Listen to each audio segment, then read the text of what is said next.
Hey, thanks for joining me once again. Today we're going to look at the Cable miniseries. This was quite the big deal when it was coming out. People who weren't there may not understand just exactly what a big deal Cable was at the time. New character, kind of an interesting backstory. And a lot of that is just because of the mystery of his backstory. It's like he seemed to have connections to everybody, and he had information about the future that we didn't understand, and some kind of nightmarish future to come he's here to fix. What does he know about Wolverine? What does he know about Jean Grey and Scott Summers? And just all kinds of mystery. I often wonder exactly how much definitive story points Rob Liefeld actually knew when he introduced the character. How thought out was it? Or did he just go, old Terminator type guy from the future, mysterious background? You know, it's a formula that kind of is simple to plug into a story and just put out there and like, oh, look, this is awesome. But then how much of his background did he actually have figured out? I often wonder. And I wonder how much of these issues themselves are from Liefeld's own personal story points. Because if I remember what I heard correctly is that this was something that Liefeld was always going to draw. But then, the whole Image Comics thing happens, and then Marvel lets Liefeld go. They're not going to have him drawing a book in direct competition, so he doesn't get to draw this. But I do believe that was the original intention, Liefeld drawing this miniseries, and I can't help but think that it would have just been an entirely different animal with Liefeld drawing it as opposed to John Romita Jr. here, which, I mean, that goes without saying. Of course it would be different, but John Romita Jr. has everything that Liefeld doesn't, which is attention to storytelling and detail, and I don't know. I don't need to get into it. You all understand. You all know. So 2-issue miniseries. Issue 1, big double-page spread cover. I think, for me personally, this might have been the comic series that made me suddenly just understand how much I actually appreciated John Romita Jr.'s artwork. I did a Punisher War Zone, the first 2 issues of Warzone, and I was talking in that how he was kind of an acquired taste, and I didn't realize how much I liked him. But it was just because I kept seeing his artwork everywhere, and I kind of dismissed it and thought it looked strange and blocky and weird. And I didn't like it, but I also did kind of like it. I didn't understand it. And as I got older and kind of more mature, I come to understand what I liked about it. And it's kind of his clarity of storytelling, and there's just kind of a vibe that he's got that just kind of works. And I think it was this miniseries that made me kind of start realizing that, hey, he's pretty good. And I've been dismissing it kind of like a chump. So let's just get into it. This is another random thing. This probably sound like the stupidest thing. The logo, I see an M here. Camble. So it reads as like Campbell or something to that effect. And to this day, anytime I see this logo, I'm like, oh, it's Campbell. It's a weird, I don't think the point there works. I think it should have been straight across. It just reads more clear that way to me. Stupid little thing. Who cares? But Cable miniseries, we're supposed to get some kind of insight to his backstory, his history. And we get some. We don't get everything, like anything else with these X-Men stories. You get a little hint of something, not the entirety, but just enough to give you some answers, but then more questions. And everyone knows about this center poster in here. Like, what are you supposed to do? Rip the cover off the book? I don't know. If I find a second issue of this thing, I might do just that. I might just pull the cover off and frame up that, because why the hell not? And there's a perfect example of John Romita Jr. likes to do square guns. Now, it kind of makes them easier to keep them in perspective, because if they're drawing things that are rounded and with rounded curves are really hard, like a car, that shit is difficult, and guns can be difficult. But I mean, this shit looks like a nail gun. Like anyone who's worked in construction ever held one, it looks exactly like a nail gun. But It kind of works. He makes it work. It's a very distinctive bit of technological hardware that looks very much John Romita Jr. Liefeld does the same damn things. He draws obscure, kind of wavy, wonky, oval type shits and calls it like hyper advanced technology. Sure, buddy, sure. I thought it was also interesting to see these little images of Cable as drawn by different guys. These first two are Liefeld. This is one of the earliest drawings of him. And then this is in the X-Force series. This is Jim Lee doing Cable. I believe that's Mark Pacella there on X-Force once Liefeld took off. And then some of these others, Mike Mignola, I think that's Pacella again. That might be Greg Capullo, honestly. And then John Romita Jr. For as much as Liefeld has difficulties, or we all have difficulties with much of his artwork, he has something that works. He's got stuff. It's something that works, and it's all he's got. He's got one or two things that functions, and he's missing, 8 or 9 other things. But this version of Cable is the definitive version in my mind. When I think of Cable, it's that version right there. These two, by him. The receding hairline, that it's such a defining kind of characteristic trait about the character, and I love it. It's perfect. Even Romita's kind of following it. That's what the character looked like. Jim Lee sort of did. And then everyone else, they stopped doing it. He's got a full head of hair in like every other subsequent, iteration of him. I think it's stupid. He should have a receding hairline. It makes him look old. Got some flaws in the character. He doesn't have a big, beautiful head of hair. It's just kind of ridiculous. Anyway, Kayfabian Nicieza. I'm sorry, I can't help but say that because I do watch the cartoonist Kayfabe guys, and whenever Ed Piskor says it, I just think it's funny. John Romita Jr. pencils. Dan Green. Rest in peace, brother. Dan Green on the inks. Dan Green brings a kind of a certain look. I don't know how many people, except artists who follow this stuff, would actually notice a difference between a Dan Green inking it and a Klaus Janson. The average person probably wouldn't notice or care, but for those of us who kind of pay attention to this stuff, we see it.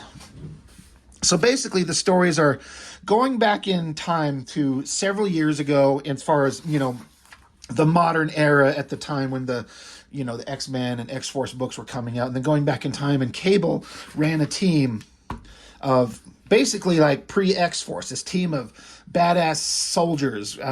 Some of them have powers, some of them don't. I guess I'd say the only ones that we know for sure that have powers of any type are Cable, because he's a mutant. You got, I think, Grizzly, this guy, he's some kind of giant monster. These other guys are probably just human guys. And then Domino, she's got like good luck powers, something to that effect. But I remember looking at this stuff and just thinking, I've seen Romita Jr.'s work all over the place, and I never cared for it. But something here, the way he renders this metal arm and then these big guns with these heavy black chunky shapes to give it like a shiny metallic reflection.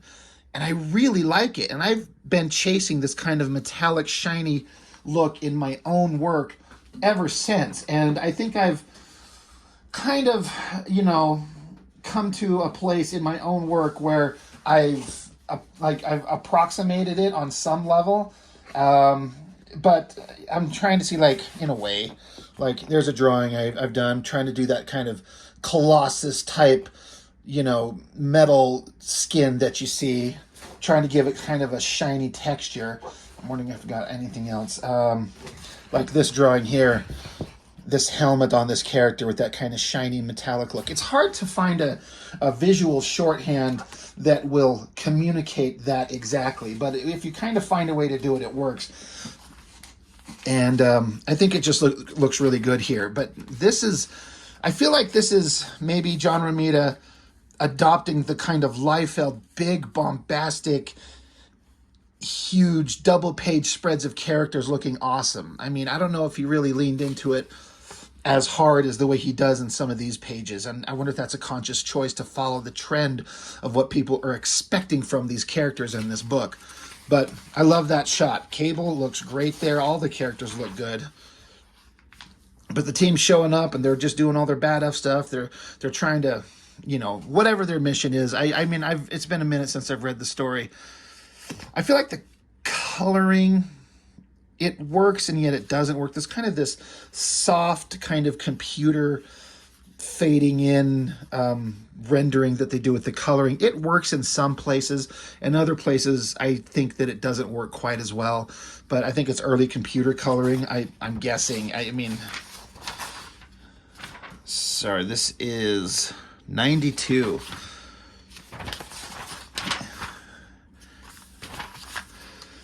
So the coloring has places where it's not great, and other places where it works just fine. I think this shot right here of this destruction of all these bodies just being laid to waste, and this kind of silhouette of the team like casually walking away from the destruction that they just did. But they're going around, they're setting up bombs in this place, they blow up this building and crash it down, get in a helicopter and take off. And then it cuts back to a scene that's in modern day. And here comes the Mutant Liberation Front. And these were a bunch of dork nobody characters. I mean, this character is Skids. She was one of the New Mutants for a long time. I never read any of those books where she was in it. I think Liefeld came onto the book and thought, man, there are some characters in here that we just do not care about. So he just like put them on the bad guy team, and I don't know if they got killed or disappeared or vanished or just forgotten. Who cares? Sumo, I think. What's this guy's name? Wildside, I think. He's the guy that lost his hand from Shatterstar, I believe. That's why he's got like a robot hand there. Is that right? I know Shatterstar cut one of those guys' hands off. I think it was him. But they're showing up to like take this sword. Now the interesting thing about this sword, if you're paying attention, it's got the face of Apocalypse built into it. And I believe the story, I don't know if it's been brought up in the comics as distinctly at this point yet, but ultimately the future that Cable comes from has been overrun by Apocalypse, and he's all about stopping that future. But then he also runs into Strife, and it's another one of his big main adversaries. So he's against Apocalypse and Strife. So Cable's got some big major enemies to deal with. I don't know if this Sumo character is a guy that was around in the books ever before, if they introduced him in this comic just to have him get shot in the head and dies. Because you can't kill off any of your other major characters, so what you do is you introduce some, low-life nobody dork, shoot him in the head and he's done, just to show how, resolved to his methods that Cable is. It's kind of interesting. You get a tiny little pinprick shot to the head, but he's shooting these giant, again, nail gun lasers. It's a weird kind of juxtaposition, like a little tiny bullet here, big giant lasers there. Looks like he's holding like a lightsaber vibrator toy, shake weight, something like that. But again, Cable jumping down into the battle. He taking on these guys, and they all take off. They all kind of teleport away, and he's after whatever the sumo guy who's shot dead. And he's actually saying, this is kind of an interesting thing. He's saying here how this sumo guy, he's too fat, he can't lift him up. So he uses his telekinetic mental abilities to help lift the guy off so he could get this sword out of there, sheathes it, and takes off.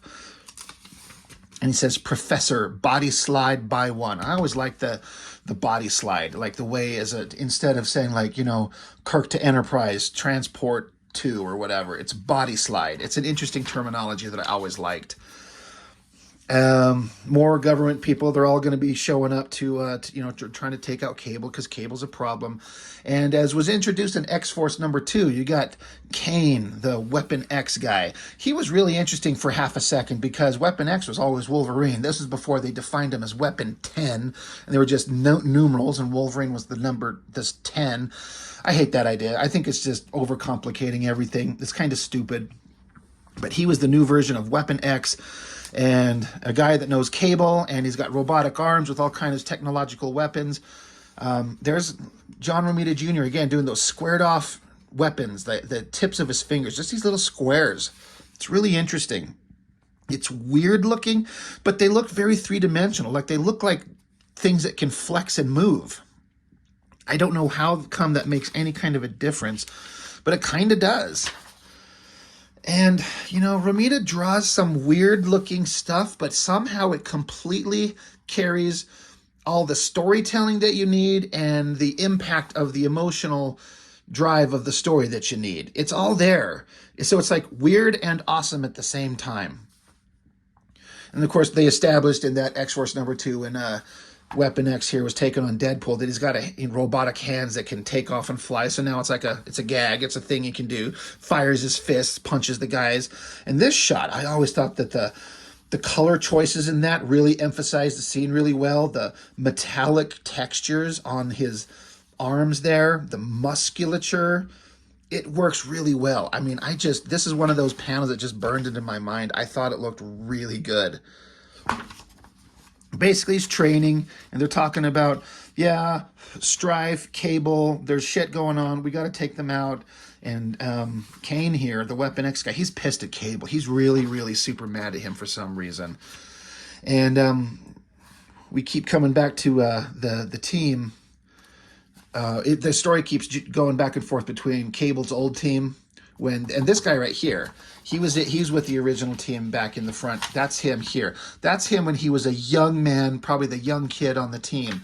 And now he's older, and he's obviously had some kind of horrific thing happen to him, and that's why he's got big robotic arms. We're probably going to see how that actually happened. And by probably, I mean definitely. And then this is, again, another one of the characters from Cable's old team, Hammer, and he's saying, hey, did you card this young man? You know that he's not old enough to be drinking alcohol, and gets him in trouble, drags him out of there. And then it cuts back. This is an interesting visual thing to show the difference in time. They show a cab door with the dollar amount it costs to get a ride, and then it shoots up into modern day and how the prices have gone up. Let's talk about inflation today. And another interesting thing is this is Hammer and Kane is his name back in the day. It goes back into modern day. Kane, this kid here, he's going to visit Hammer, and look, the character of Hammer, he's laid up. He basically looks like he's paralyzed. What the hell happened? What is the situation that took place here? It makes you wonder. There's more of this like weird coloring, like these highlights. It's like they colored it and then took an eraser tool in Photoshop and just kind of like started doing like lowering the opacity and just started erasing on it just to give it some highlights. It doesn't work. It looks really strange. This is another visually interesting thing. Like, this is Cable, but look at him. He's in a big, giant, weird suit. Like, it's very kind of cartoony, this giant-ass suit that he's in. But it's to show him that he's not always in battle gear and, around blowing things up. He could put on a suit. He puts on glasses. He puts on glasses to look, he's got to have visual help. I don't know. It's just an interesting kind of thing to see Cable. You've never seen Cable like that before, that I recall. Again, back in the modern day, here comes more of the Mutant Liberation Front. Oh, that's the guy. No, what happened to him? Reaper, he lost an arm somehow. I'm trying to remember how the hell these guys lose all their limbs. I don't think that's the one that Shatterstar cut the arm off on. God damn it, I can't remember. I don't have the issue anywhere nearby me. Who cares? But then here comes Cable again, jumping down. Like, it's just almost like a repeat. Like, how many times have we seen Cable jumping down? Cable jumping down, big splash page. Cable jumping down, big splash page. Kane jumping, big almost splash page. And then, once again, Cable jumping down, splash page. More of that kind of weird soft coloring thing. And that what weird background colors, all those blast lines. Very interesting. But then there was that big squared off looking technological hand. It's weird, but it works. He shows up. He's taking on all these guys. I always loved this shot right here. This shot of Cable, this down angle looking down at him with all the gear on his back, his arm extended, his robotic arm blasting all these lasers. Again, that rendering on the metallic sheen of it hitting this character. I can't remember this. Dragoness is the name. That's another character that I didn't ever pay any attention to. Another great shot of Cable, like pointing his gun over, zapping this guy right through the shoulder. He's just taking all these guys out. This is what I like about Cable. He's a badass, especially in these early issues. Like, they make him a very powerful character. All these villains, he's just taking them on and just wiping them out one by one. They're nothing to him. We're not going to lie. This picture of his foot looks like a giant cock in a sock. Right? I mean, just... I'm not going to do that, but that should be the thumbnail to the video.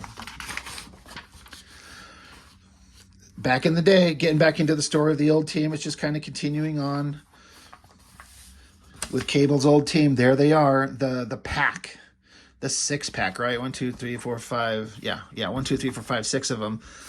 So they're the pack, the 6-pack, right? Here's another great big splash page shot of them off to do whatever the hell's going on. Explosions and destruction and giant robots they're all taking on. This is another great shot of Cable like aiming with this weapon and the energy going through the sights here and then blasting out the barrel of the gun. It's so weird. It doesn't make any sense, but I love it. It's very like advanced technological weirdness.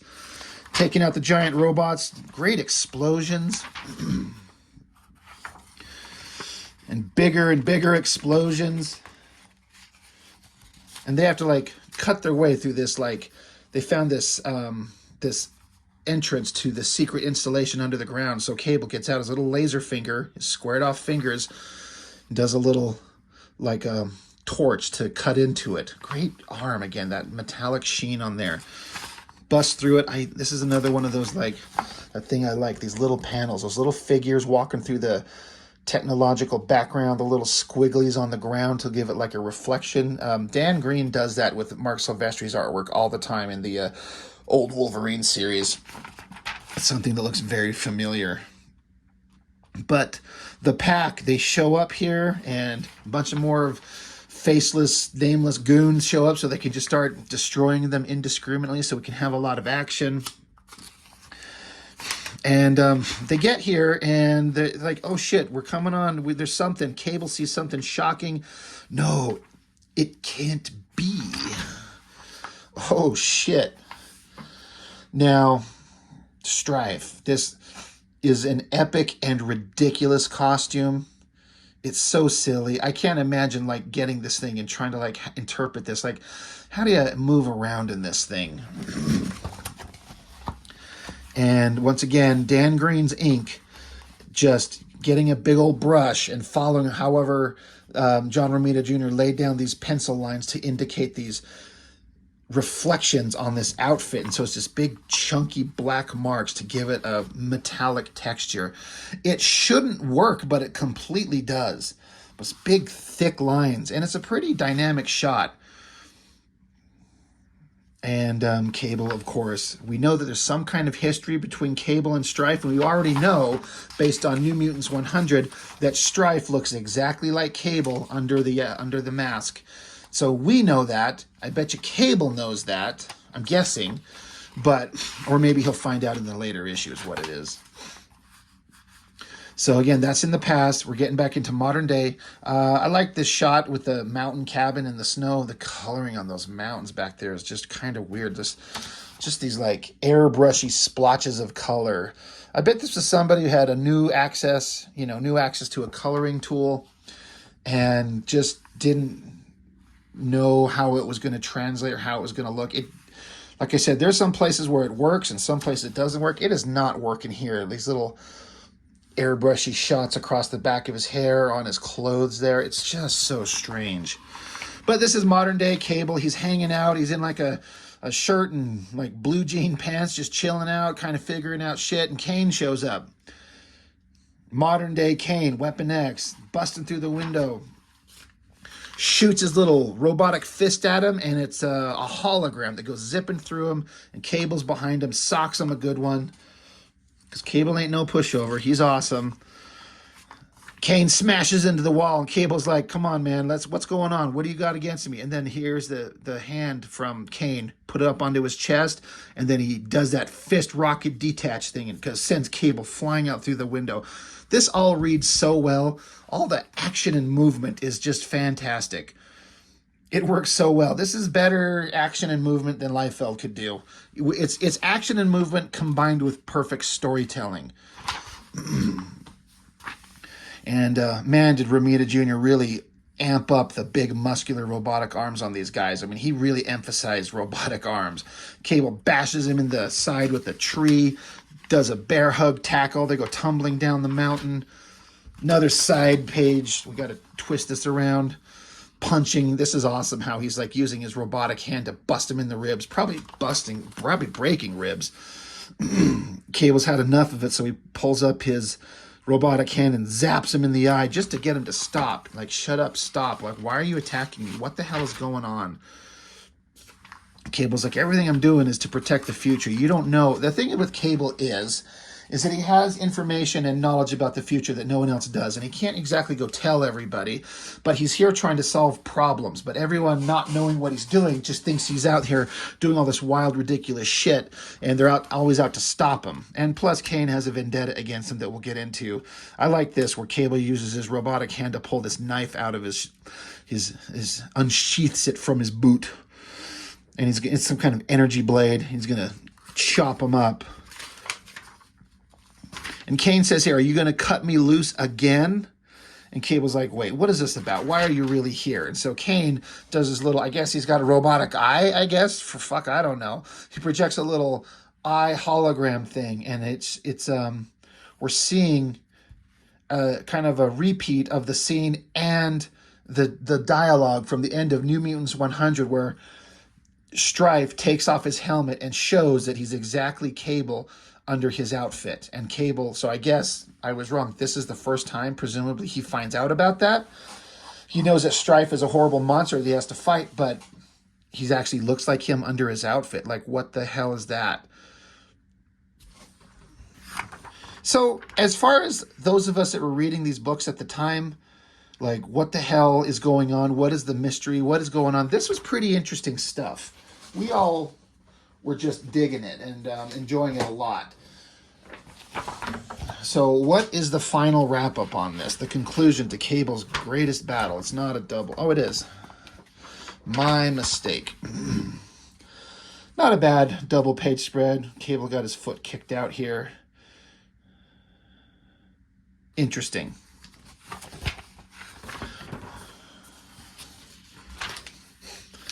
But now some time has passed. Now that Cable has seen what Weapon X Kane has seen, he's like, look, all right, there is something interesting going on.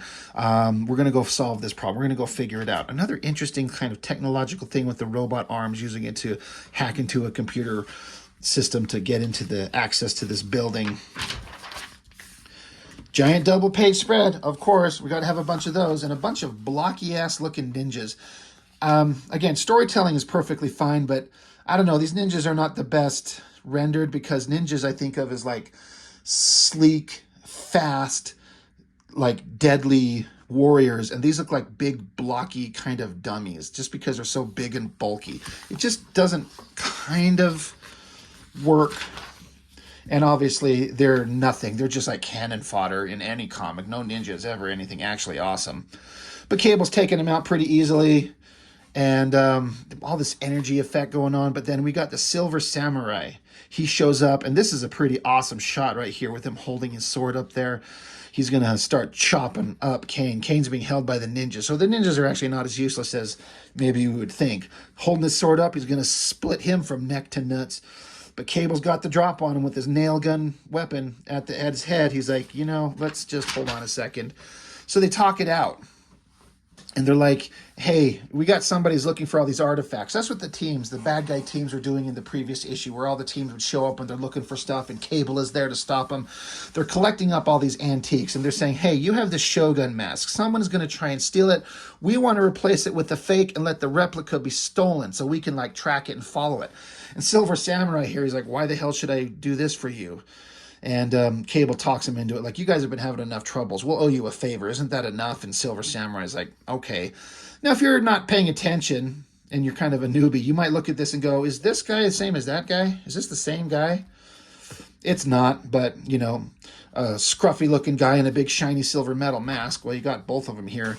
This is another one of those big splash pages where that weird, and I mean it in a good way, but this chunky brush inking, you can tell, it seems to me like Dan Green was getting out his brush and he's just doing some really quick, chunky strokes and kind of like a wobbly line, and just not taking too much time on these because it doesn't need it. You're just kind of putting these big chunky shapes and doing like almost like a squiggly line. I just imagine these probably came out very fast. the way he was doing these. I'm just guessing, because the thing about Dan Green's inking, whenever I look at them with on Mark Silvestri's pencils on those old Wolverine issues, is it just looks like it's always been done in a very fast manner to get it done in time. And John Romita's pencils, those we can actually see. There's not a lot of old Mark Silvestri pencils available to see, but you can find John Romita Jr. pencils, and he leaves it very defined so you know exactly what's there, but open enough for enough interpretation for an inker to kind of like add his own vibe to it. And I just feel like Dan Green really knows what he's doing, and he knows how to like throw these textures down here really fast to communicate what we're trying to see, but get through it quickly. That's just what it looks like to me. I think it looks neat. I would love to see the original artwork of that one. That is a hell of a chaotic double-page spread. I'm going to give props to the colorist for putting these mindless, ridiculous, generic, I don't know, robot soldiers and kind of coloring them all one hue so the heroes show up relatively clearly here. And again, Romita Jr. doing this blocky, squared-off thing, all these weird heads. It's weird looking, but it looks kind of functional, and it's easy to make them look three-dimensional, so it just works. Another great shot of Strife and that metallic texture that he's got going on there. And again, you can just kind of imagine those chunky lines that is going to be thrown down by Dan Green. You know, just a big, thick, fat, chunky line on the back of that arm. Just some quick swoops, you know, like swishes of the ink line just to get that in there. You know, it'd be so fascinating to be able to see some video of him working or some time lapse of the way he'd throw his inks down on these things. Anyway, I'm getting kind of fascinated with the artistic end of it. But Strife, major bad guy. Look at the back of this helmet. I mean, like, what the hell did Liefeld design here? I bet you there was not this kind of specific design work done, just Liefeld drawing a straight-on face shot and put a bunch of pointy parts. And now Romita is, like, trying to interpret what the backside of that must look like. So he comes up with these weird shapes. And you know what? It works. It's strange, and it works. But this is setting up a story point where the team is here facing off against Strife, and there's something that they all want. Cable's not having it, just the chaotic nature of all this fighting. Like, Cable pulls off looks like a belt of probably explosive, throws him at Strife here. He says, explosives, how primitive. So he tells Zero, transport us out of here, get us out of here. Bunch of explosions. Cable hurry and says, body slide by 6 to transport the team out of there. Giant explosion. So, you know, they all got away. And now the team is pissed off because you just broke a contract. We've never broken a contract. So unless we square this with the people that sent us on this job, we're going to be in trouble. And Cable's like, you don't understand. There's more going on here. Like, you guys don't know who Strife is. I do. This is bad. So again, the team's starting to like lose their confidence in Cable, but Cable's got preordained future knowledge. He knows what's coming on. This is back into the future again. Cable's just kind of tracking down these ancient artifacts that the bad guys are always trying to chase down. And so he's working out with Kane, Weapon X, about what's going on.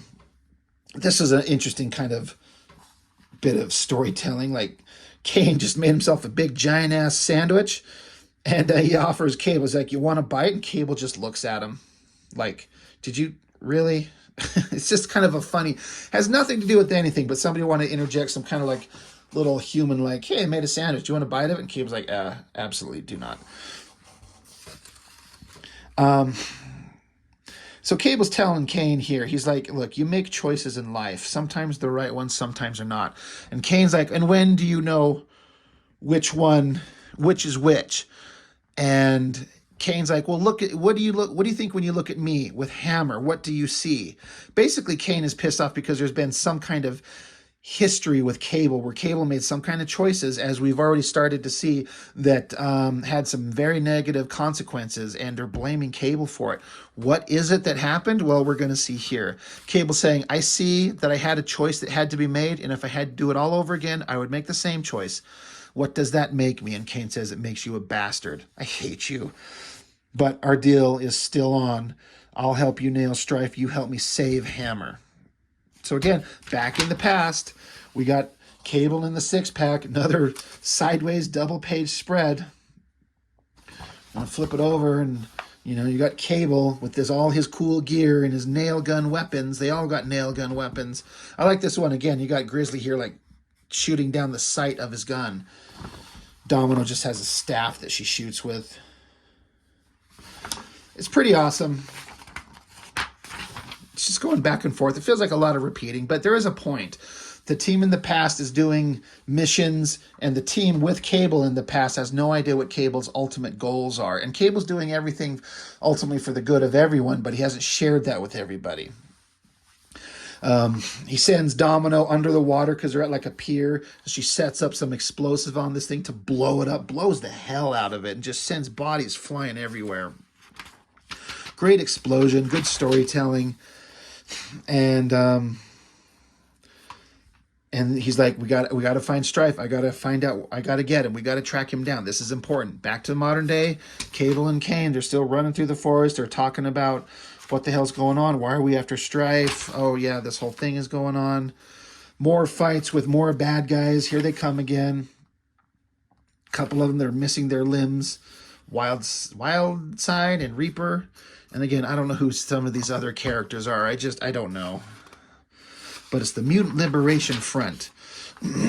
Cable takes them, and he does some kind of thing where it says he uses a telekinetic adjustment on the EMPG hand cannon, creates a widescreen bioelectric dispersal effect. Okay, it's like he's got a gun, and he uses his telekinetic abilities to amplify the stun setting on his gun to knock them down without killing them. All right. I mean, you've been murdering some of those other guys. Why do you care about these guys? He says, why hold back? Because they're young? Because maybe Strife is using them now the way I used the 6-pack years ago? So Cave was thinking a little bit of like a morality issues that's coming up. But again, a bunch of more bad guys show up. They get taken. They're all held at gunpoint. And Strife shows up. And this is supposed to be like an energy portal. But it's some of the weirdest coloring because it looks like a giant shitty asshole. Then he's sticking his hand through it and grabs Cain. And so Strife is holding Cain at the throat.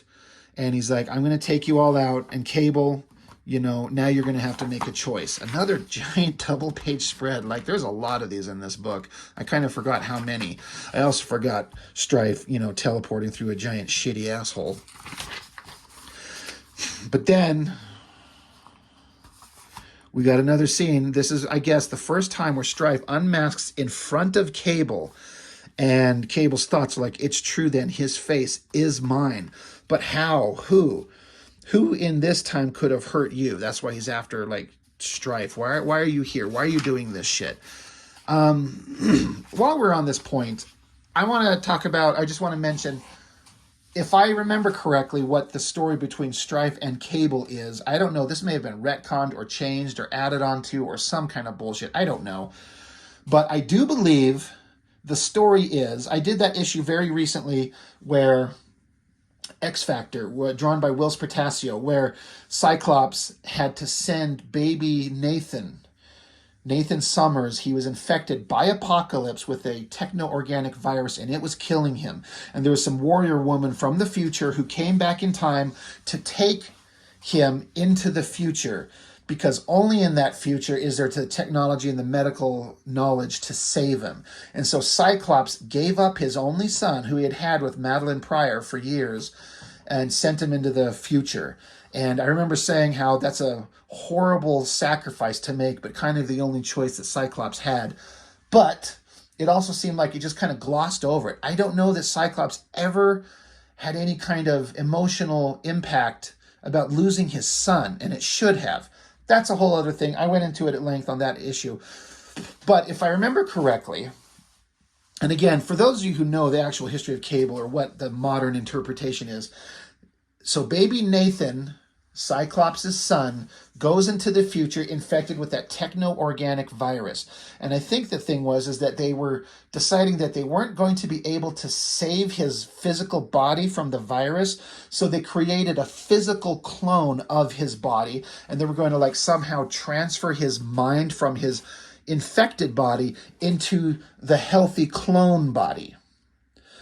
But I guess he was actually able to survive the techno-organic virus. Now, the thing kind of ravaged his body, which is why he's got a robotic arm and a robotic face and eye and scars and shit like that. That's the physical kind of remains from suffering through that techno-organic virus. But he lived, though they didn't think that he was going to. And Strife is the clone that was made from his genetic material to be the guy who he was going to be the body that they transferred his mind into. And then presumably he grew up and became evil. That's why they look exactly the same. They are kind of the same guy.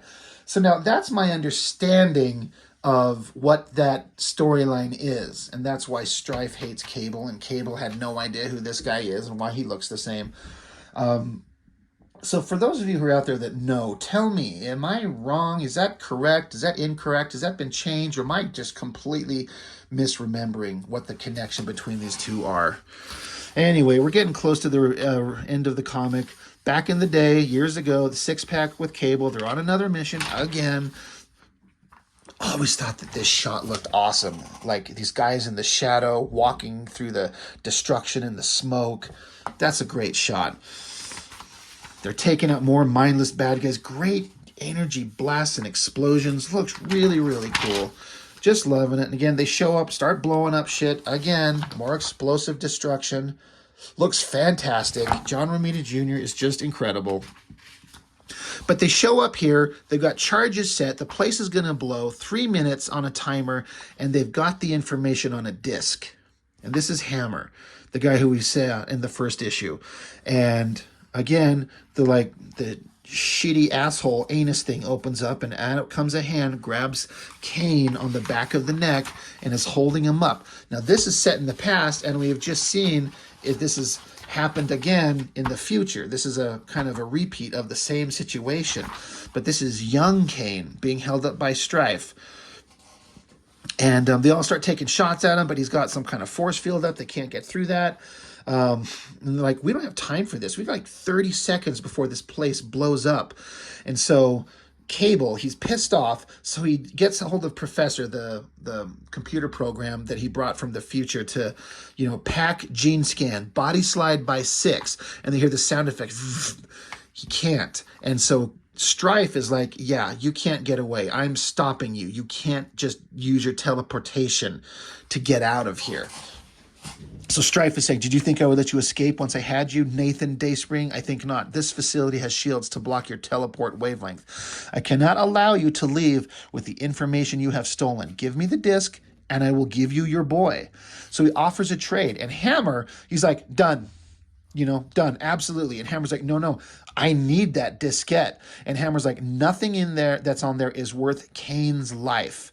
So he's like, Hammer, stop. Hammer, you are clueless as to what's really going on here. Hammer. And they're like 15 seconds. So Cable has got like seconds to make a choice. And for whatever reason, the future information that Cable has, he needs that information on that disc. And he's implying that he's willing to sacrifice the lives of people that he's very close to. So Cable points his gun and shoots Hammer in the back. This is why Hammer is paralyzed and a paraplegic in the future, in the last issue we saw. And it's all kind of for naught, because he shoots Hammer, the disc goes flying, and Cable's going to catch it, but Strife uses his telekinetic abilities to grab onto the disc and pulling it back to him. So he tosses Kane aside, says, thank you for returning this. Enjoy your final moments on Earth, Nathan. 10 seconds, and then Strife opens up his asshole teleportation field and steps into it. And he's like, when you play with death, you still count every single second, is what Strife is saying. And so Cable here, he can't use the body slide. That technology is broken. So he says, Professor, I can't let him get away. He says, Graham All can access override. time rip by 1. So instead of doing a body slide, like instead of doing, like Star Trek, activate the transporters, he does a whole other different thing. It's a time rip. He's not trying to teleport. He's like, open a time portal, but it only takes him. You can only take one person. And so now the team that's left, Hammer's shot in the back, Kane is dropped over here. And so they're like, Cable, geez, he ditched us. And like explosions, move, and then boom, giant explosion. Another great massive explosion. Hammer is getting crumbled under a bunch of debris. And this is Kane. And if you see him getting blown away, you kind of get the implication in a way that his arms are being vaporized. I mean, it looks like his legs, too. I don't think his legs are. They actually might be. But this is showing you how Cable had to make a decision in front of his team with his foreknowledge of shit that's to come. But his team doesn't know about it. So to their perception, and it's true, he just betrayed them in like the worst way. And they're so pissed off. And then he just takes off and he's gone. Now we're back into the modern day. And here we are again. Strife is holding up Kane by the neck again. And it's like, oh, here we are. This is very familiar, right? So, and Strife is like, I seek to solve the puzzle of my future with pieces of the past. I want your computer, the one you call Professor. I want to own it as he once did. And Cable's like, who? The sinner of time, the master of tomorrow, the end of all that is. And Cable's like, Apocalypse.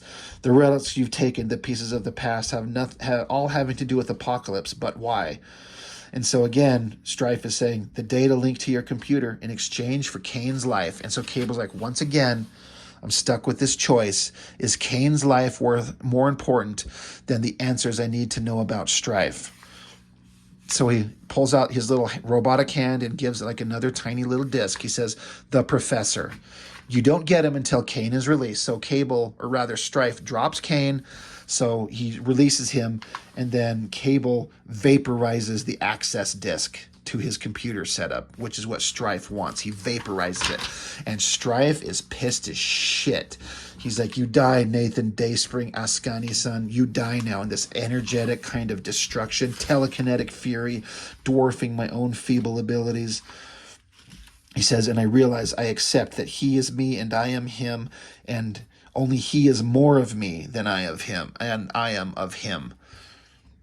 So he's feeling his body being ripped apart because the rage that Strife has is just flowing onto Cable. Probably going to kill him in this moment. But as this is going on, we see Kane, he looks and see what's going on, so he disconnects his hands, but this time he has cables attached to him. Not cable as in cable, but cable as in cables. Shoots his hand off, and he grabs onto the posts that stick up from Strife's outfit. And he kind of like jumpstart him in a way, is how I read this. He attaches his hands to him with those cables, and he does this like electromagnetic feedback primed and activated. So he like zaps Strife, and at the same time it explodes Kane's robotic arms. You could see them here just go poof, poof, blows them away, shreds them. Cable's on the ground, almost done and out for the count, and Strife getting zapped here. And once again, another massive explosion, and all these other throwaway dork nobody characters, the Mutant Liberation Front, they're getting caught in the explosion.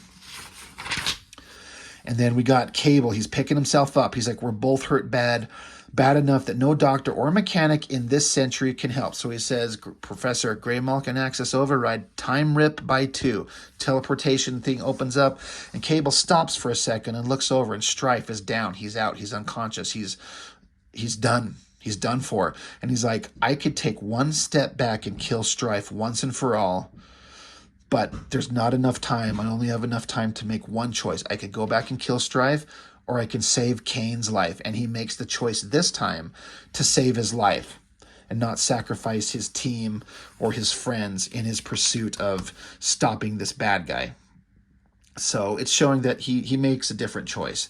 And this is a crazy shot. It's such an interesting, simple drawing, just a bunch of lines to kind of show the textures of like his grizzled old face, and even like, I don't know if it's facial hair.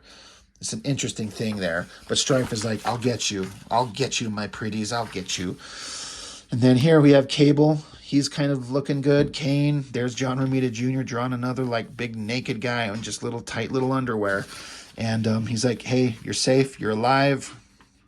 And he's like, my arms. He's like, yeah, they're good. They're good as new, better than. And he's like, where are we at? He says, welcome to Apple Crust. It used to be called Manhattan until about 700 years ago. So Cable has taken him into the future. And so they're looking out at this future that seems pretty nice. It's like a nice, clean sci-fi future. And they're talking about, I've still got to go deal with Strife in the past. I got to handle this thing. And then for whatever reason, it ends on like this statue of an apocalypse looking figurine. I never understood what that meant, what the point of that was. I don't get it. I don't know if that was a future story point that was ever addressed.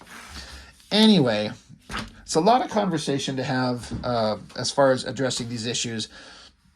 You know, a lot of fighting, a lot of exploding, but you saw how Cable's here in the past at different time points trying to solve the problem of Apocalypse and Strife, and he's kind of willing to sacrifice almost anything in the pursuit of his goals, but he ends up learning that he sometimes has got to make better choices. And so we get some answers to Cable's history, but also a lot more setup for future storylines to come.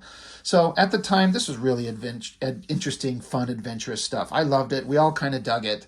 And Cable was one hell of an interesting character. I have no idea what the character's like anymore. I have no clue what he's like. I don't know if I even care. But at the time when he was first introduced, he was extremely interesting. And I still really like the old school original version of Cable, the way that Liefeld introduced him and who he was at the time. It was really fun comics. And I miss it. It's all good stuff. So that's it. That's all I've got for these books. And as always, thanks for joining me, and we will see you on the next one.